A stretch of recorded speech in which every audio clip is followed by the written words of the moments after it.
வேற பசங்க கம்ப்யூட்டர் படிக்கிற மாதிரி நம்ம உடம்பு ஒரு கம்ப்யூட்டர் பாடி, ஒரு பைக்கோ இல்லை ஒரு வண்டி மாதிரியோ. இந்த வண்டி நல்லா ஓடணும்னா என்ன பண்ணுவோம்? அதுக்கு எண்ணெய் ஊற்றி லூப்ரிகேஷன் போடுவாங்க இல்லையா? கிரீஸ் ஊற்றுவாங்களா? நீங்க வண்டி ஓட்டுறது கிரீஸ், மாட்டு வண்டி ஓடாக்க என்ன பண்ணுவீங்க? கிரீஸ் ஊற்றுவீங்களா? வயசாகும் போது என்ன ஆகுது? எலும்பு தேய்மானம், கிரீஸ் குறைஞ்சு போயிடும். வண்டிக்கு அந்த மாட்டு வண்டிக்கு போடுற அந்த ஆணி இருக்குல்ல, அதை சுற்றி இருக்கிற கிரீஸ் குறையும். கிரீஸ் குறைஞ்சா என்ன பண்ணும்? கிரீஸ் ஆட் பண்ணும். எப்படி கிரீஸ் ஆட் பண்ணுவோம்? மருந்துகள் நம்ம கொடுக்கணும். அது கிரீஸ் மாதிரி வயிற்றுக்குள்ள போய் வேலை செய்யும். ஒண்ணு. ரெண்டாவது, சாப்பாட்டுல சில நியமனங்கள் இருக்கு. சாப்பாட்டுல அறுசுவை இருக்குது. என்னென்ன தெரியுமா அப்படிங்களா? என்னென்ன அறுசுவை சொல்லுங்க பார்க்கலாம். 6 சுவை இருக்கா? டேஸ்ட் இருக்கா? சாப்பாட்டுல உப்பு இருக்கு, அப்புறம் என்ன இருக்கு? காரம், புளிப்பு, துவர்ப்பு, அப்புறம் இனிப்பு. லேடிஸா சமைக்கிறாங்க, ஜென்ஸ் சமைக்க மாட்டேங்கிறா.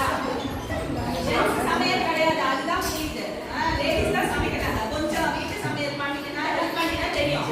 அதுல அதிகமா காரம் சேர்த்துக்கிட்டீங்கன்னா கிரீஸ் குறையும். அதிகமா காரம், பச்சை மிளகா, கிரீஸ் குறைஞ்சு போயிடும். அதனால காரம் ரொம்ப கம்மியா சாப்பிட சொல்லுவோம். அதே மாதிரி ரொம்ப தயிர் சேர்த்துக்க கூடாது. சரியா? இதெல்லாம் கிரீஸ் குறையறதுக்கு ஹெல்ப் பண்ணிடும். கிரீஸ் போட்டதுக்கு என்ன பொருள்னா, எலும்பொட்டி படைத்தவங்களுக்கு எலும்பொட்டி சாப்பிடலாம். எலும்பொட்டி 2-3 வாரம் சாப்பிடலாம். அதே மாதிரி பெரண்டை இருக்குல்ல, பெரண்டை துவையல் அது கூட்டும். அதே மாதிரி உளுத்தம் கஞ்சி நல்லா உங்களுக்கு பலம் கொடுக்கும். ஆனா வீக்கம் இருக்கா? யாருக்கா வீக்கம் இருக்கு? முட்டி வீக்குதுன்னா அவங்க தான் உளுந்து சாப்பிடக்கூடாது. முட்டி வீக்கம் இல்லாதவங்களுக்குன்னா உளுந்து சாப்பிட்டா எலும்புக்கு பலம் வரும். முட்டியில வீக்கம் இருக்குன்னா 2-3 வாரம் உளுந்து சாப்பிடணும். ஒரு பொருளே இன்னொருத்தருக்கு ஒவ்வாமையை உண்டாக்கணும். புரியுதா? நீங்க சாப்பிட எலும்பு பலம் பண்ணணும்னா என்ன சாப்பிடணும்னா, கவுச்சி சாப்பிடறவங்க எல்லாம் சாப்பிடலாம், பிரச்சனை இல்லை. ஆனா வீக்கா இருக்கிறவங்க சாப்பிடணும். வீக்கா இருக்கிறவங்க கவுச்சி சாப்பிடணும். கவுச்சிக்கு அகேன்ஸ்ட் கிடையாது. நம்மளுடைய மருத்துவம் நான்வெஜ்லாம் சாப்பிடலாம்னு சொல்லுவோம். மாதாஜி பண்ணாங்க திட்டுவாங்க. மாதாஜி வேற, அவங்க சாப்பிட மாட்டாங்க. நீங்க தான் வேலைக்கு போறவங்க சாப்பிடலாம். ஆனா வீக்கா இருந்தா சாப்பிடணும். சரியா? சாப்பாட்டுல நல்லெண்ணெய் சேர்ப்போங்க, ரொம்ப பலம். வயசாச்சுன்னா கொலஸ்ட்ரால் பயந்து போய் எண்ணெயை குறைக்க சொல்லுவோம் இல்லையா? ஆனா நல்லெண்ணெய்னால கொழுப்பு அதிகமாகாது. நல்லெண்ணெய் விட்டு சாப்பாட்டுல போடுறது குறைக்காம சாப்பாடு வேணா குறைக்கலாம், அரிசி சோறு வேணா குறைக்கலாம். ஆனா எண்ணெயை குறைச்சிட்டாங்க. நல்லெண்ணெய் சேர்ப்போங்க. தேங்காய் ரொம்ப ரொம்ப பலம். தேங்காய் உங்களுக்கு சமையல போட்டு தாளிக்க பிடிக்காட்டி காலையில எழுந்தா 1 ஸ்பூன் தேங்காய் அப்படியே வாயில விட்டு முழுகி வெளியிட்டு முழுகிடலாம். இல்ல நைட்டு படுக்கும் போது பால்ல விட்டு 1 ஸ்பூன் சாப்பிடலாம்.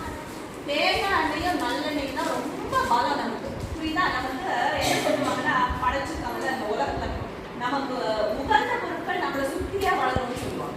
நமக்கு எதெல்லாம் நமக்கு கிடைக்கிற சாப்பாடு. அதே மாதிரி நம்ம வீட்டு வாசல்ல தென்னை மரம் தான். என்ன சொல்லுவாங்க, பிள்ளைய பார்த்தாலும் பரவாயில்ல, தென்னைய விட்டாலும் பார்த்துக்கணும். ஏன் அப்படி சொல்றாங்க? அந்த தேங்காயோடைய அந்த சதை அவ்வளவு வெள்ளையா இருக்க பாருங்க, நம்ம எலும்பு மாதிரி அது வளர்ந்து கொடுக்கும். அந்த எண்ணெய் பதம் தான் உடம்புக்குள்ள கூட அந்த சுண்ணாம்பு சத்தை உடம்புல பிடிக்க வச்சுக்கிறதுக்கு பலத்தை கொடுக்கும்.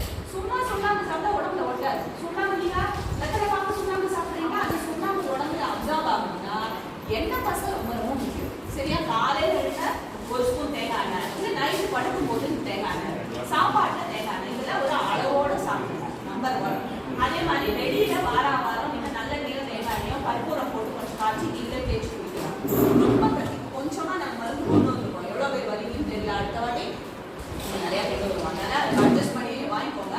வீட்டில் இருக்கிற எண்ணெய் காய்ச்சி ஜாயின்ஸ்க்கு தடவினா கிரீஸ் குறையுது. புரியுதா? முட்டு ஏன் வருது? கிரீஸ் குறைஞ்சிருக்கு. கிரீஸ் உள்ள சாப்பிடணும், வெளியே தடவும். எண்ணெய் பசை ரொம்ப ரொம்ப முக்கியம். வீக்கம் இருக்கிறவங்க தயிரும் கவுச்சியும் தவிர்த்துடுங்க.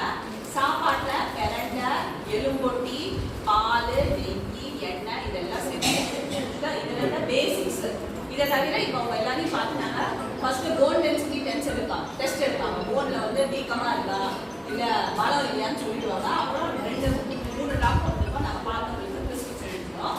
2 வாரம் கழிச்சு டிசம்பர் 8ஆம் தேதி வருவோம். திருப்பி நாங்கள் அனௌன்ஸ்மெண்ட் பண்ணுறோம். அவங்க இன்னும் நிறைய மருந்து கொண்டு இருக்கோம்.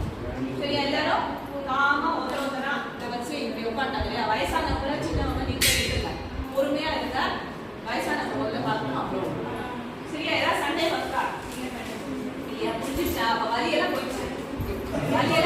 உங்களுக்கே குறை தெரிஞ்சிருக்கும். எண்ணெய் பசை கம்மி பண்ணிருக்கீங்க கரெக்டா? பயத்துல ஐயோ கொலஸ்ட்ரால் ஏறுமே.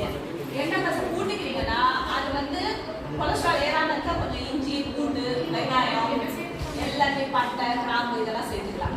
மிகினும் குறையினும் அப்படின்னு சொல்லுவார் வள்ளுவர். என்ன சொல்லுவாருன்னா, ஒரு பொருள் அதிகமானாலோ ஒரு பொருள் குறைஞ்சாதான் ஒரு நோய்.